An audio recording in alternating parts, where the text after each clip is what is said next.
Workers from the 774 local government council area in the country gathered in Abuja to celebrate the 40th anniversary of the Nigerian Union of Local Government Employers to discuss the struggle towards the actualization of achieving local government autonomy. I am Sharon Ijason. Welcome to Labour Lens. The conversation continues in a moment.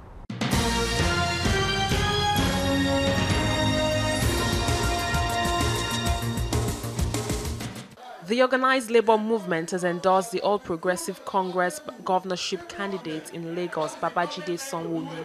At an interactive session between the three labour centres and Mr. Sanwo-Olu, the United Labour Congress, the Trade Union Congress and the Nigerian Labour Congress said their decision is based on the candidate's record when he served as the Commissioner for Pensions and Establishment. Babajide Sanwo-Olu pledged to pay 30,000 naira as minimum wage if elected. The minimum wage, even as a commissioner, I was able to convince them to pay it. So if the buck stops with me as a commissioner, as the governor, and I'm a people person, and all my life I have served people, and I've served people, the least you will expect from me is that whatever that we have signed on to, that 30,000 we will pay it.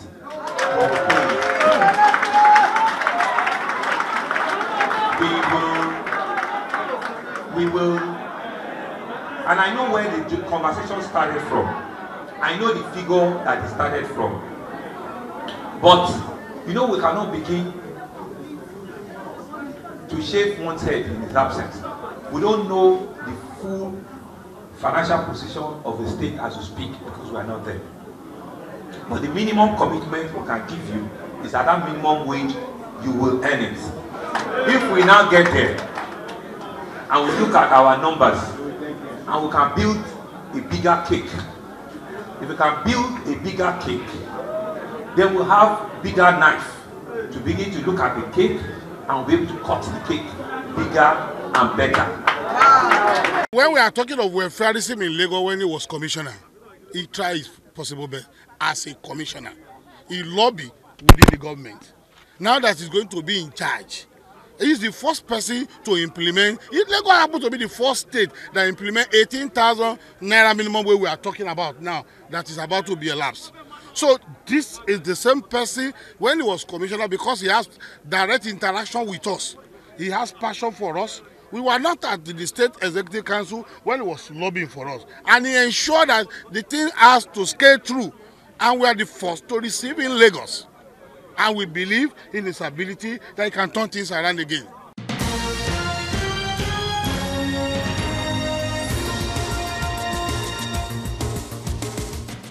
The Petroleum and Natural Gas Senior Staff Association of Nigeria, PENGASAN, has said the union will resist the sale of the nation's refineries. The president of the union, Francis Olabode Johnson, during an interview spoke on the implications of this action, adding that the federal government should rather speed up the rehabilitation of the ailing refineries and return them to optimal production level. Look at Ghana refineries. It was built in 1963. But today, if you go there, it's been maintained. And when this government came on board, they're also looking at, okay, what must we do to see how we can also do this? There are times in the past that refineries was given to Chrome Services to do non-hour maintenance. And the Chrome Services could not get the expertise required. They went to Romania to go and get Romanians to come and do it. And why is the refinery today?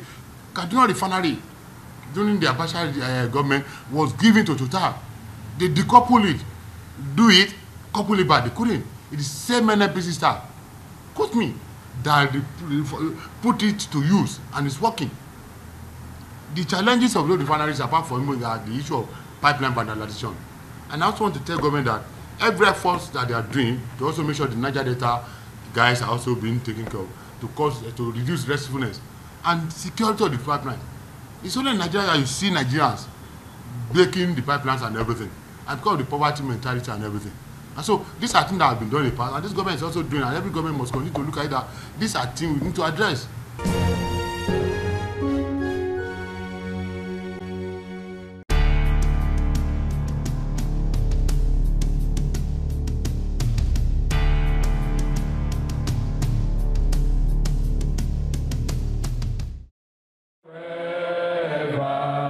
The Nigeria Union of Local Government Employees, NOLGE, recently held its 40th anniversary celebration in Abuja.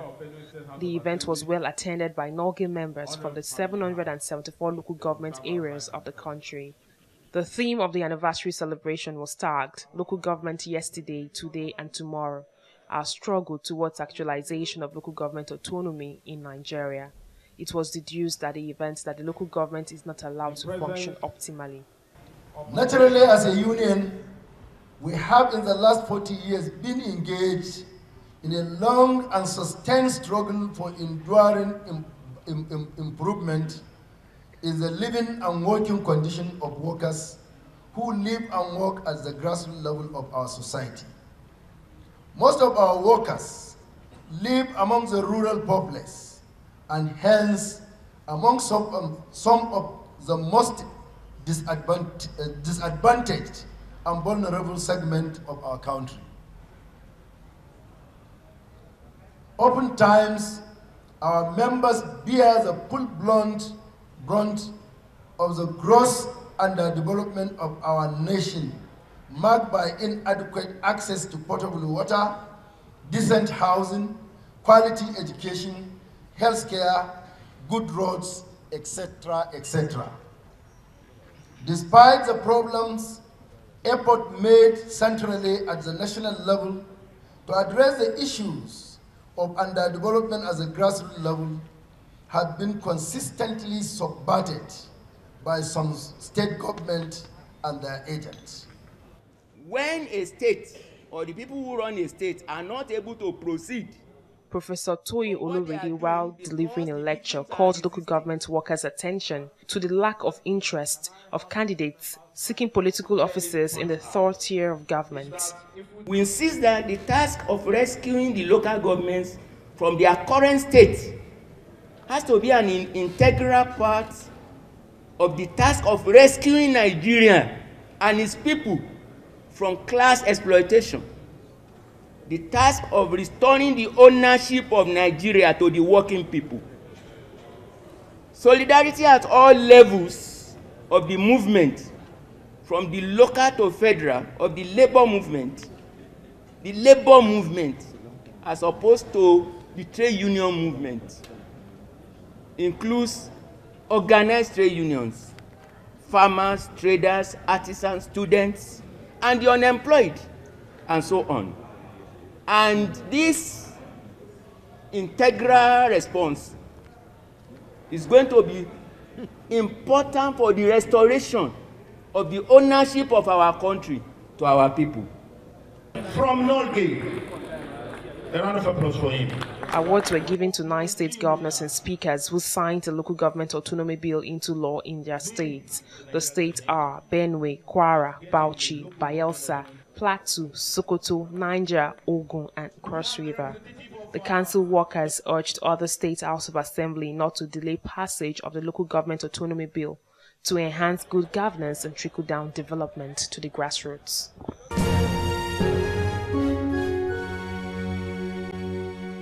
NOLGE, in the name of NOLGE, has been 40 years by birth today. But as you can see, while celebrating, we had a kind of sober reflection on our struggles for, let me say, for the past 2 decades now. And you can agree with us that if there's an agitation, then something is wrong with the system. And I can tell you from an informed position that today, NOLGE is celebrating her 40th anniversary, but of course with some reflections on encumbrances that we as workers that are working in the grassroots come across in the local government, in the operation of the local government system. And that is why you see even the central theme of this celebration is centered around autonomy, autonomy, and autonomy. Yesterday, the local government, the founding fathers founded the local government on a good note, on a good foundation. Today, the local government is not what we desired it to be, and that is why the agitation. The agitation is to make the local government a better place for the ones coming up tomorrow. NOLGE generally at 40, there's a lot of improvement because, you know, in the olden days, we used to have what we call native authority.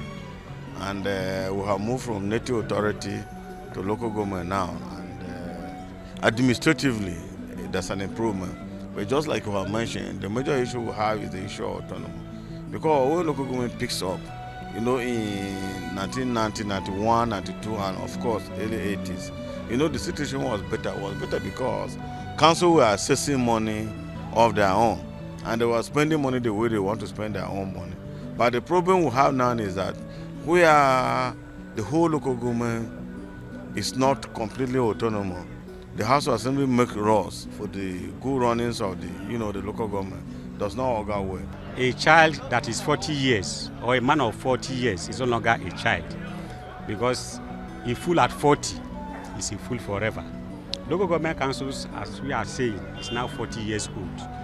A lot has passed under the bridge. Yes, but unfortunately, if we compare the situation of things today to those days where our leaders conceived the idea of making local government a third-tier government, I think it's just a far cry in terms of what the original the leaders that conceived the idea had in mind. What we are seeing today is not what they had in mind. Long at 40, we have come so far, and there is a lot of development from when you talk of the local government, from the pre-colonial to the colonial to the various administrations until the 1976 pronouncements, and what Nigeria local government is like right now. It has gone through a lot of development, and we'll say to a large extent that local government at 40 is matured, but we still need more, especially when we talk about the local government autonomy.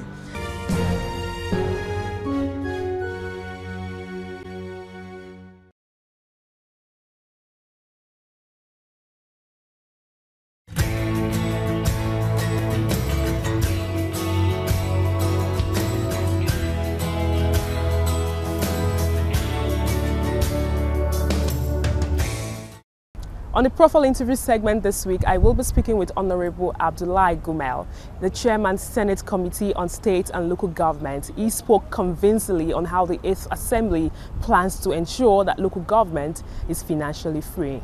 Join me.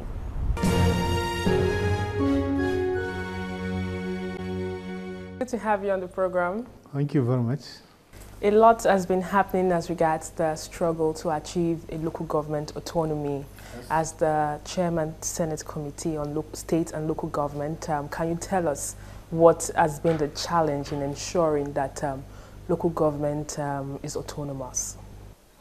Well, thank you very much for that question, and I will give you an insight. By the time this administration came into being in 2015, the administration of local government in most of the states are caretaker, which is illegal, because Section 8 of the Constitution is clearly stated that local government administration is hereby provided the elected councils, not caretaker. There is no caretaker in the Constitution of the Federal Republic of Nigeria. So first thing we did, the Senate President was, as I told the audience, the President was very fashionable about local government administration, which he stated it clearly in his inaugural address at the beginning, that he will not be sitting down, allow the local government funds being spent anyhow by the state in the joint account of local government. So, and by that setting up of that particular agenda, the Senate, under the leadership of Senate President Bukola Saraki, constituted a committee give us a responsibility, state and local government administration, was given to me as to be the chair. Then I get it running. I went and saw the president, and I reminded him, at that time, even his state, Katsina State, was under caretaker. My own state was under caretaker. But by that expression, the president told the governors, and one after the other, the governors conducted election into the various councils. And today, we are taking most of the councils. I don't think there is any council that is being run by a caretaker committee in this administration. So, a committee of constitutional review was inaugurated, and I happened to be one of the representatives representing my state in that constitutional review committee. So we set up a review of the local government administration, looking for autonomy of the local government. We interface with the NALGE, we interface with the state governments, and the federal government, of course. And thank God, a lot of membership of the committee is populated by former state governors, whom were two-term state governors, like Yarima from Dampara, like the governor from Goji from Gombe. They are all members of the committee. And they now see the wisdom that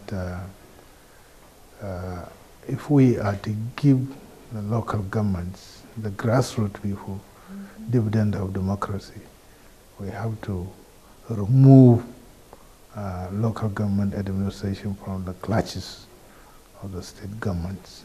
I'm sorry, it may not sound nice to some governors, but this is the reality. If you want to take the government to the grassroots, so you have to free the local government administration and give them autonomy on their funds, you know, to be able to do their own, because the administration of local government is peculiar to each area. So each area, they have their particular needs in terms of what their community wants. So in freeing the local government from the clutches of, even if you have a bigger project, you can get a cluster of local government and they can finance the project, even if it's the project area is much more than their local government or their local area. So they will collaborate within themselves and finance a project. Okay, looking at the achievements you've actually highlighted here as regards ensuring that local governments across the country have an elected chairman and not a caretaker committee or a caretaker person handling the local government. Now that's an achievement, and now there's a struggle for local government to have financial autonomy or freedom. So far, going by your records, going by my research, I realized that you said at different forums that many state assemblies and state government are the one actually hindering the progress of ensuring that the process of local government autonomy is successful. Can you share your story as regards this? Yes. What we come to realize that the constitutional review, we take all those what we wanted to review, we put them into various bills, so that we didn't put it in one bill. If you put it in one bill, if something fails, that means you have lost everything. We put them in several bills. So the autonomy of local government administration is one bill. The abolition of joint account is another. And the conduct of the election into the council is another one by state state independent electoral commission, so to say, where you have any administration in the state. If they conducted election, all the councillors and everything goes to that particular party that control that state. So it's not one party that is a culprit. Every state party that control the state government is a culprit to that. So what's your message to those that have taken that step? What would you expect them to do moving forward? And what's your message to those that have not taken that bold step in ensuring that the local government works? Like I say, it's a work in progress. That particular legislation didn't fail. We are still pursuing it at various levels of governance. The federal government, even the association of the governors forum, we are taking it at that level, and through the advocacy of the NALGE and the NLC and some other groups that are looking for that, and even the political parties, because that level of government, that tier of government, is very important to the grassroots. It's the most important one to people down the ladder in the grassroots. Because if the local governments are working, some of the people have no business going to the state and the federal government to look for work, to look for what to eat, you know. Finally, minimum wage is one big issue. And for the local government workers, we still have many states that are not even receiving up to 18,000 naira as minimum wage. We still have many states that receive 6,000 naira as minimum wage. In your own capacity, is there anything that can be done to ensure that they are not short paid but are in tandem with what other states or other tier of government receive? Well, I think we have to go back to the revenue mobilization so that we give more money to the state and local governments that can be able to pay their own workers. The bailout that the federal government has been given is just a one-off thing. And the Paris Club, it's not everyday thing. Sure. So we want to see a situation whereby if you develop some responsibilities of the federal government to the state and some of the responsibility from the state to the local government, then there should be commensurate funding. So as such, the revenue allocation formula should be reviewed so that It will take care permanently of the wage issues, both in the state and in the local governments. If you look at it, you don't have much of this wage issue in the federal government, but you have the challenges in the state and local government, and as such, the funds going to the state and local government are grossly inadequate. So the revenue allocation formula should be reviewed so that we can take care of those lacunas. Thank you very much for joining us on the program. Thank you. And that's all we can take on today's edition of the program. Join us next week for a fresh edition of the show. I am Sharon Ijason. Thanks for watching, and remember, labor creates wealth.